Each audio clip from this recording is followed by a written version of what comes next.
Non, mais on a une longue collaboration entre... allez, je veux un peu de nostalgie avec Stoïca.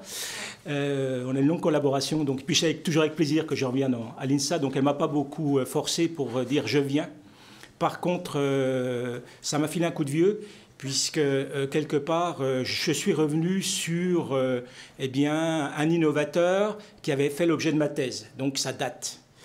Et je l'ai relu en fonction de votre problématique, c'est-à-dire l'exercice, en quoi l'exercice biographique a-t-il éclairé l'innovation? C'est-à-dire, autrement dit, je vais vous présenter des travaux anciens sur un jour nouveau.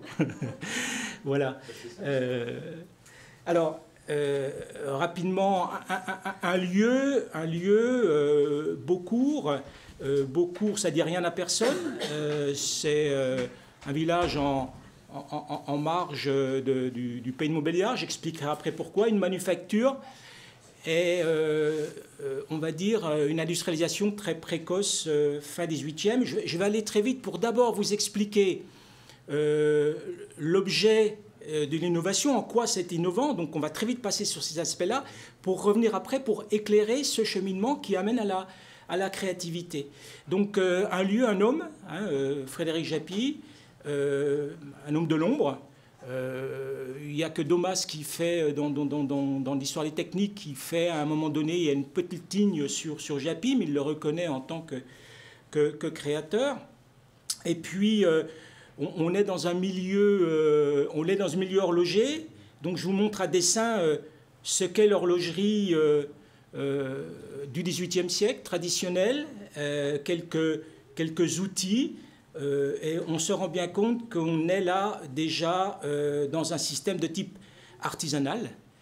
Et que, en quoi y a-t-il eu innovation? Eh bien, c'est qu'on va passer d'une horlogerie traditionnelle, artisanale, à une horlogerie en série, à une horlogerie qui va véritablement, à un moment donné, bousculer même, on va dire, le pays le plus emblématique et l'horlogerie la plus emblématique qui soit, l'horlogerie suisse, l'horlogerie helvétique.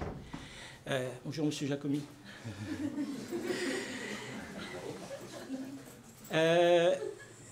L'objet de l'innovation, c'est ceci, c'est l'ébauche de montre, c'est-à-dire ce qu'on met à l'intérieur d'une montre.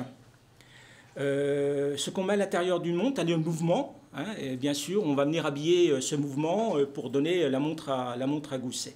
Donc voilà un peu le contexte retracé. Alors, ce qui a été difficile, c'est de retracer le parcours d'un processus d'innovation et de créativité en absence de sources techniques. Hein, je crois que c'est important. Moi, je n'avais pas, tous les rapports techniques, enfin, tout ce matériau. Mais bon, c'est beaucoup plus simple, en plus. Donc, mais il y avait quand même là un absence. Donc, si vous voulez, moi, j'étais un peu contraint à la biographie. J'y suis venu par la contrainte des sources. Donc, voilà l'objet. Alors, il y a quand même, pour rester exhaustif, il y a la seule, on va dire, le seul document technique, c'est qu'on possédait, c'est un dépôt de brevet. Donc, voici les planches. Déposé en 1793. Donc voici les planches. Alors on dit là où il y a innovation, je vais essayer de vous l'expliquer très rapidement. Donc voilà les planches, là c'est une machine à découper les bandes de laiton. Et puis voilà diverses machines à l'usage des horlogers. Machines qui veut dire quelque part déjà là que la force donnée à l'outil ne sera plus la main de l'homme, ce sera la machine-outil. Donc on voit bien qu'on va quitter l'atelier et le tableau que je vous ai montré tout à l'heure, qui est l'établi d'un horloger, qu'on va le quitter pour autre chose. Donc il va y avoir là une rupture technologique très forte, puisque l'outil sera mu par la machine-outil. Dans l'horlogerie, bien évidemment, la machine-outil existe déjà ailleurs, mais dans l'horlogerie, quand même dans un domaine suffisamment où il faut être déjà précis. Hein, donc là, il va y avoir innovation. Pour vous donner une idée, simplement, la machine que vous avez en haut pour votre droite, qui est une machine à fendre les tests de vis, un enfant pouvait fendre 5000 vis par jour. Donc on n'est plus dans le fendage et le filetage artisanal et lent d'une vis, mais on est là dans déjà la fabrication en série. Donc va se mettre en place une logique qui est tout à fait différente. Et si je reviens là-dessus, alors, vrai ou faux, si on lit ce qui accompagnait ces planches, c'est qu'une femme, un homme, voire un aveugle, pouvait travailler à ce poste. C'est-à-dire qu'il s'agissait simplement de donner la force à la machine, la fraise. Hein. Donc, ils pouvaient, des vieillards, des estropiés. Donc, on est là aussi dans la déqualification des métiers. Voilà, donc il y a vraiment là une rupture, à la fois en termes de production, à la fois en termes de métier. Donc voilà une planche. Et puis, comme j'étais dans une école d'ingénieurs, eh bien, on a fait reconstituer d'abord numériquement cette machine, et après, avec un lycée d'enseignement technique, on a reproduit ces maquettes. Donc il y a une lecture très fine, parce que ces planches, on ne peut pas les lire, il a fallu une relecture, il manque des détails techniques, il faut comprendre comment ça marche, hein, puisqu'à l'époque, le dépôt de brevet, il n'était pas exhaustif et complet, hein, on avait toujours peur d'être copié, donc on ne livrait pas totalement la clé des brevets, et il manquait des éléments de compréhension. Donc les ingénieurs ont travaillé sur ces éléments, et moi ça me permettait de les initier au patrimoine, à l'histoire des techniques, etc., etc. Donc voilà, c'est ce gagnant-gagnant. Hein. Moi, ils me donnaient des clés de lecture technique, et puis moi, je les intéressais un petit peu à justement cet impact de la technique sur la société, puisque changement de métier, rupture, etc. Donc voilà en quoi ça a été innovateur. Alors maintenant, vous avez bien compris comment on va réussir à recréer ce qui se passe véritablement, parce qu'on comprend ce qui se passe techniquement. Enfin, j'espère que vous avez compris, j'étais assez clair. Mais comment tout ça va déboucher sur l'innovation? Comment ça va se déployer depuis un lieu sur le territoire de l'horlogerie, et ça va dépasser la frontière, puisqu'il va y avoir un impact, et que Japy va dominer le marché des ébauches de montres pendant tout le Premier Empire. Hein. Et là, on le voit sur les plaintes des horlogers suisses qui se plaignent des prix avilis de Beaucourt, hein, des horlogers de Fontaine-Melon, les horlogers de La Chaux-de-Fonds. Et on se plaint de ces ébauches de montres qui sont à des prix. Pour vous donner une idée simplement de prix, on passe d'un coût d'ébauche, donc de l'objet que je vous ai montré tout à l'heure, de 7,50 francs à 2,50 francs. Donc il y a derrière cette logique également une démocratisation du produit, puisque la montre va devenir moins chère, et elle va pouvoir être acquise par des couches sociales plus modestes. Hein. Donc il y a une démocratie. Donc voilà, l'innovation, elle est technique, mais elle est aussi dans les usages, dans la consommation, etc. etc. On a là véritablement les ingrédients de quelqu'un qui est Frédéric Japy, qui a véritablement eu un impact considérable sur son territoire, mais aussi bien au-delà. Donc ça, c'est un fait. Et maintenant, comment comprendre les choses? Qui est-il? Qui est cet homme? D'où vient-il? Qu'est-ce qu'il a fait pour en arriver là?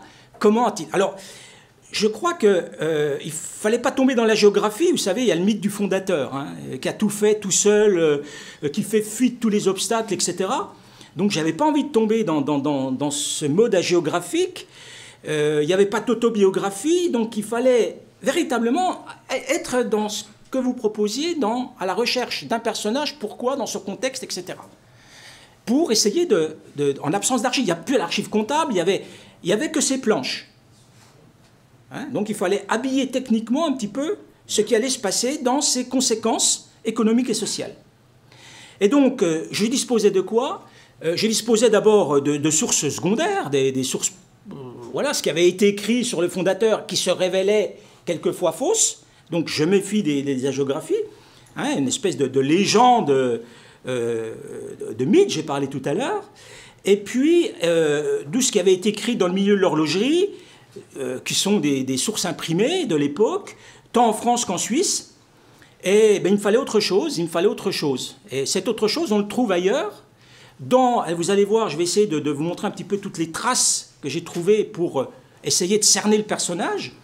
Et puis, il y a quand même quelque chose qui m'a aidé du point de vue de la méthode, c'est l'inventaire après décès du personnage.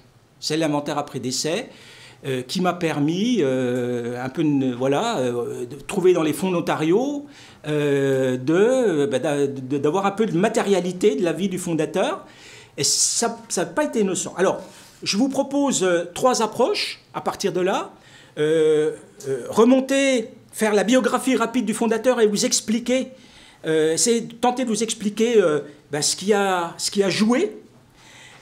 Ensuite, une approche politique, quelque part, où effectivement, et ça c'est pas innocent, c'est la carte de la principauté de Pays de Montbéliard. Cette principauté, c'est pas innocent, elle est pas française jusqu'en 1793. Hein, donc c'est une enclave wurtembergeoise, mais en plus protestante. Hein, donc ça a une importance. Hein, et donc ce Pays de Montbéliard va être annexé à la France qu'en 1793. D'accord ? Donc une dimension religieuse, une dimension politique. Voilà les 3 axes que je vous propose de suivre. La dimension religieuse, elle existe. Ça, c'est la Bible de Frédéric Japy. Alors là, thèse de Weber, le protestantisme, le travail, bien sûr, tout ça, ça se recoupe. La lecture de Frédéric Japy à ses ouvriers, on est une espèce de familistère avant l'heure qui se crée à Beaucourt, où non seulement on casse le mode de ce qu'on appelle les chambres-lents, les ouvriers en chambre, pour concentrer la main-d'œuvre. Voilà un 3e ingrédient du système productif qui se met en place, hein, qui est l'atelier concentré. Pour l'horlogerie. À l'époque, c'est ce qu'on appelle la production en partie brisée, et à la confection d'une montre, je ne dis pas d'une ébauche, mais d'une montre, travaillent 120 personnes dans des ateliers différents. Et donc il y a un marchand fabricant qui va organiser cette sous-traitance, et là, sur l'ébauche de montre, on a un travail, un atelier concentré, et la lecture de la Bible aux ouvriers, voilà, et cette Bible existe, hein, c'est celle qui est au musée de Beaucourt, et c'est celle de Frédéric Japy. Alors, j'en viens peut-être directement à ces postures religieuses. C'est pas innocent, le contexte de la religion. C'est les grandes ordonnances du XVIe siècle à Montbéliard qui fait que dans chaque paroisse protestante, il y a la nécessité de créer une école en français. Il faut lire la Bible, il faut savoir interpréter la Bible, il faut savoir lire, avoir directement, et pas... Donc, on a besoin d'une éducation. Et ça veut dire quelque part, autour, dans ce Pays de Montbéliard, une population instruite qui sait lire et compter en français. C'est pas innocent avec le progrès technique. C'est pas innocent. Hein, donc, on a très tôt... Donc c'est une thèse, c'est pas moi qui écris, qui ai fait la scolarisation primaire mise en route. Donc voilà, donc il y a un système.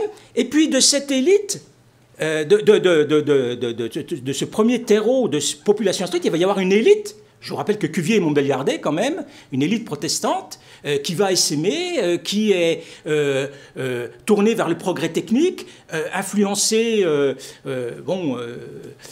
Yves qui est là a écrit sur Cuvier avec son projet d'ENA sous la Restauration, etc. Alors, on voit bien là que de ce terreau de ces populations émerge une élite intellectuelle par le protestantisme. Hein. Et voilà, ça c'était extrêmement important. Donc ça c'est une carte de Cassigny. Alors qu'est-ce qu'il y a à Montbéliard? Il n'y a rien, sauf de la forêt et des cours d'eau. Alors il n'y a pas de gisement, de métallurgique, il n'y a rien, sauf de la forêt et des cours d'eau. Mais ça va jouer un rôle au début de l'industrialisation, pour ceux qui connaissent la première industrialisation française. Donc cette famille va s'allier avec d'autres familles protestantes, et vous voyez, j'ai mis exprès Peugeot, bien sûr, hein, et que des filles Japy vont se marier avec des descendants Peugeot, mais que la figure de proue, ça va être Japy. Et puis que cette continuité technique va se poursuivre avec la première génération. Voilà, hein, quelques brevets, autres brevets déposés. Et puis, fin 19e siècle, j'en termine sur ce panorama local. Vous avez la carte des grandes usines, et en bleu, c'est les fiefs Japy. Japy, c'est 5500 ouvriers sous le Second Empire, c'est la 3e entreprise en France du point de vue des effectifs, derrière Saint-Gobain, derrière Schneider. Hein. Donc ça veut dire qu'il y a eu une grande industrialisation sur les principes du fondateur qui vont être reconduits. Et puis voilà aujourd'hui une carte moderne. Donc ça veut dire qu'il y a aujourd'hui, on vit sur les traces de cette innovation très précoce qui a vécu. Pardon. Alors, j'en viens maintenant un petit peu au parcours du personnage. Donc ce personnage, il va naître, c'est un fils de notable, puisque son père est maire de Beaucourt, qui est serrurier, et il part faire un apprentissage en Suisse, en horlogerie. Hein. Il part faire un apprentissage chez 2 horlogers connus, Abraham Louis Perlet, Jeanne Grégory, et là il voit fonctionner bien déjà des perfectionnements d'outils. Hein. Donc là il est imprégné déjà des modalités d'apprentissage, perfectionnement d'outils, et il s'ouvre à de nouveaux horizons techniques. Et il va déployer, bien évidemment, ce qu'il a connu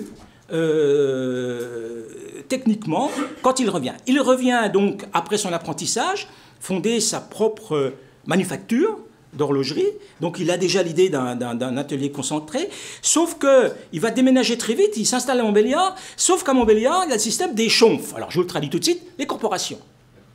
Les corporations, et il va être obligé de donner allégeance à la communauté du battant du marteau et de l'enclume, la société battant du marteau et de l'enclume, dite de Saint-Éloi, et son frère, à Japine, aura des ennuis parce que, quelque part, vous connaissez bien le système corporatif, où il y a les normes, et on ne doit pas transgresser les normes.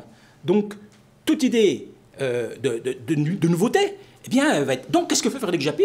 Eh bien, il va aller à l'extrême limite de la principauté de Montbéliard, à Beaucourt, là où il y a des Français et des Montbéliardais en termes appartenant à la principauté de Wurtemberg. Et donc, il veut s'affranchir des corporations. Donc il s'affranchit d'un carcan qui est là.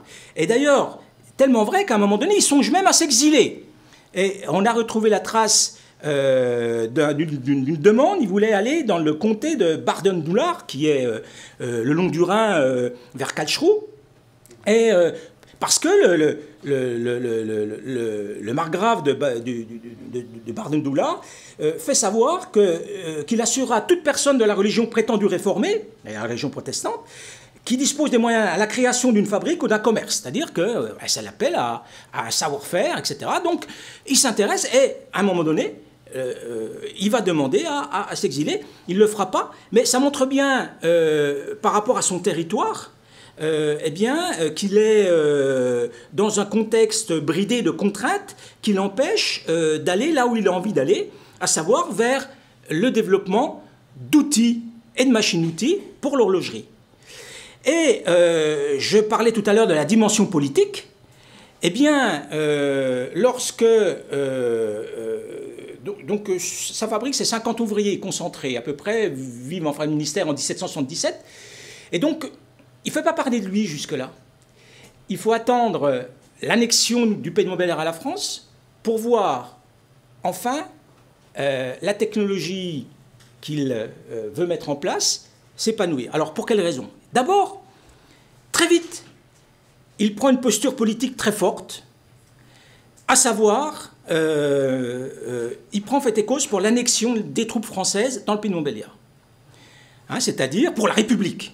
Il s'affiche républicain, et j'ai trouvé dans les archives du Haut-Rhin un don de 30 fusils avec baïonnettes pour armer la Convention. Si ce n'est pas un geste politique très fort, voilà. Donc j'ai retrouvé la trace dans la série L, rien à voir, série L, série aux archives du Haut-Rhin, où effectivement on remercie le citoyen Japy, etc. Donc il peut en fait et cause pour la République. Alors on peut se poser la question pourquoi. Alors moi j'ai un peu réfléchi, puis je vous ai parlé tout à l'heure de l'inventaire après décès. Et quand on parcourt la bibliothèque de Frédéric Japy lorsqu'il s'éteint, on y trouve quoi? On y trouve des choses très intéressantes dans sa bibliothèque. Alors on trouve d'abord la matérialité d'un habitat collectif et du travail. Hein, quand il y a X tonneaux de vin, X, etc., voilà, on sait qu'il y a une vie collective, quotidienne collective, dans les usines et autour des usines. Hein, donc il y a toute une série d'haricots secs, etc. Enfin, bon. Ça, c'est le détail, mais bon, on trouve dans ça des choses comme ça. Mais on trouve aussi, dans sa bibliothèque, l'encyclopédie en 38 volumes. On trouve le dictionnaire naturel appliqué aux arts. On trouve l'art des forges et des fourneaux. On trouve l'art de tenir les comptes. Donc on trouve déjà là des ouvrages très techniques, mais aussi, et c'est là où je fais le lien avec la Révolution, on trouve les œuvres de Voltaire en 70 volumes, on trouve les œuvres des monarques éclairés, Frédéric II, roi de Prusse, on trouve des écrits de Plutarque, on trouve les œuvres de Jean-Jacques Rousseau, donc toute une littérature d'esprit des Lumières qui montre déjà que la religion, ben voilà, on était en appétence sur une ouverture d'esprit, et puis finalement une critique quelque part de l'absolutisme. Donc on peut comprendre cette posture idéologique en disant la République, ben, c'est bien. Il faut aller plus loin. Il faut que ce soit rentable. Hein, je veux dire, une telle prise de risque, il faut que ce soit rentable. Et ça l'a été terriblement rentable. C'est quoi d'abord? Ben, c'est d'abord la vente des biens nationaux. Et quand on a un petit peu de biens, on peut acheter des forêts, on peut acheter des cours d'eau. Hein, les biens des princes de Wurtemberg. Donc on va acheter des sites pour construire des usines. Vous avez vu tout à l'heure la carte hydrologique, c'était des sites au fil de l'eau. On voit bien que les usines vont se multiplier au fil de l'eau. Donc on achète déjà des sites. On achète également des forêts. Eh ben oui, quand on est un petit peu métallurgiste, on a besoin d'un petit peu peut-être de faire fonctionner le charbon de bois pour la fonte des métaux, etc., etc. Des réserves foncières pour l'entreprise, donc c'est d'achat, donc très vite on voit l'intérêt premier. Les Peugeot auront la même attitude vis-à-vis de la Révolution. Hein, voilà. Et puis, eh bien, c'est aussi quoi la Révolution? C'est aussi l'accès au marché français. Parce que ce principauté Montbéliard, elle était corsetée du point de vue douanier. Donc, pour Japy, c'est un marché qui va s'ouvrir sans contrainte de frontières, puisqu'il intègre le marché français. Donc, je veux dire, ce geste politique, très fort, très marqué, il va avoir des incidences très directes. Hein. Et puis c'est bien sûr la loi sur les brevets d'invention, c'est la reconnaissance de sa technique, où le décret d'Aloard et les Chapeliers, la liberté d'entreprendre ont été déjà abolis, et on va pouvoir, cette fois-ci, breveter les planches que je vous ai montrées. Donc c'est très intéressant de voir ce parcours teinté de religion, teinté de gestes politiques, qui va permettre d'asseoir un système productif révolutionnaire, tellement productif, révolutionnaire, que y a des pétitions qui circulent. Alors, je vais rapidement dire 3 lignes de cette pétition. Des ouvriers chambrelans, des ouvriers en chambre de Montbéliard, de Saint-Imier en Suisse, de Besançon.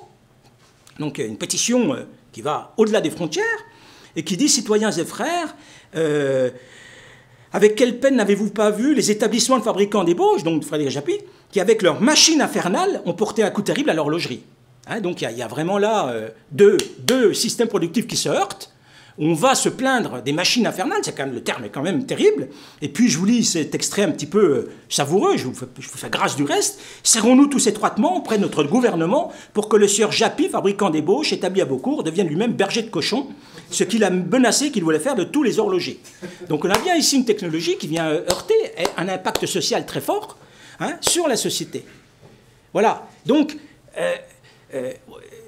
j'avais besoin de tous ces éléments qui habillaient un petit peu les 4 planches que je possédais, et que je possédais que ça du point de vue des techniques, pour comprendre la greffe réussie d'un système productif qui repose sur des principes de grande série, de concentration ouvrière, de travail déqualifié, et qui va s'appliquer, je suis allé exprès un petit peu fin 19e, etc., et qui va s'appliquer à d'autres domaines, et que la génération suivante va appliquer.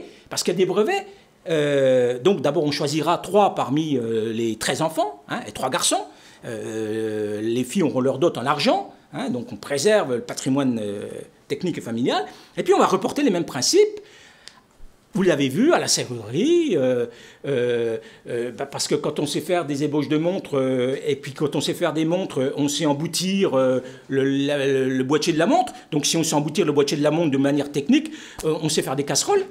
Bah oui, parce qu'on emboutit un peu plus large. Hein. Je signale quand même que c'est Japy qui va emboutir les casques de l'armée française. 3 millions de casques du poilu, c'est aussi une manière d'emboutir la tôle. Bon, voilà, je fais vite. Mais je veux dire que cette créativité technique, elle va se reporter, être multipliée. Donc c'est quand on sait étamer les aiguilles d'une montre, on sait étamer les grandes plaques. Il faut savoir que c'est Japy qui a, qui a fait les plaques de la ville d'Athènes. Et qui parlait du chocolat meunier, c'était vous? Eh bien, cette fameuse fille... c'est dommage, je ne l'ai pas là, si j'avais su que vous en parliez, ça a été étamé chez Japy, ces grandes pattes publicitaires, chocolat meunier, Japy, si vous regardez bien, c'est fabrication de Japy derrière. Voilà. Donc, je veux dire que les principes de machine-outil appliqués à la visserie-boulonnerie, appliqués aux casseroles, appliqués, ont fait la fortune de cette entreprise, et ça a été le début d'un grand bastion familial. Mais j'avais besoin, pour comprendre justement cette réussite, pour comprendre la genèse, eh bien de partir à la rencontre de cet homme. Alors, bien évidemment, ce n'est pas le mythe du fondateur, puisqu'il faut un contexte, il faut des opportunités politiques, il faut... voilà, hein, donc c'est surtout pas... Et puis après, il faut autour de lui... vous l'avez vu, des ouvriers capables, quand on sait lire et compter, peut-être qu'après, dans la machine-outil, c'est important, etc. Voilà, d'un staff... ou on ne va pas dire un staff, c'est trop, il y a un élogisme d'équipe technique qui puisse relayer un petit peu ces nouvelles techniques, etc. etc. Voilà, très rapidement brossé, c'est fini. Hein, une conclusion quand même. J'ai le droit. Bon, à une conclusion. Alors, d'abord, on sent bien que c'est pas la créativité technique, c'est un système. Je crois que là, c'est très important, il ne faut pas isoler la technique de son système même très élargi, alors quand on peut à l'entreprise, puis quand on peut encore plus loin, hein, ça c'est important. Et puis, deuxième chose, ce sera très court comme conclusion, hein, c'est le rôle d'un homme, mais en interaction dans un milieu. Hein, et voilà, et c'est important de bien le resituer dans son milieu avec d'autres acteurs. D'autres acteurs qui auront également des postures similaires ailleurs, puisque aussi ça a été un essaimage. La machine-outil, elle va traverser la frontière, et puis Japy ne sera plus le dominateur du marché des ébauches, parce que très vite, eh bien, l'horlogerie suisse va s'y mettre. Voilà. Et pour finir l'histoire, eh bien, en 1815, au moment de la Restauration et de le retour de la monarchie, eh bien, sa manufacture va être brûlée parce que, de par ses positions républicaines avant, une espèce de vengeance a posteriori, où mais c'est ce qui va lui servir parce qu'il faut redresser la manufacture et on va redresser dans la manufacture avec une modernité technique supérieure. Voilà. J'en termine là, mais voilà, c'est important de partir à la rencontre du personnage. Et ça me paraissait fondamental à l'époque. Et donc j'ai relu un peu ma thèse en fonction de la demande. Voilà.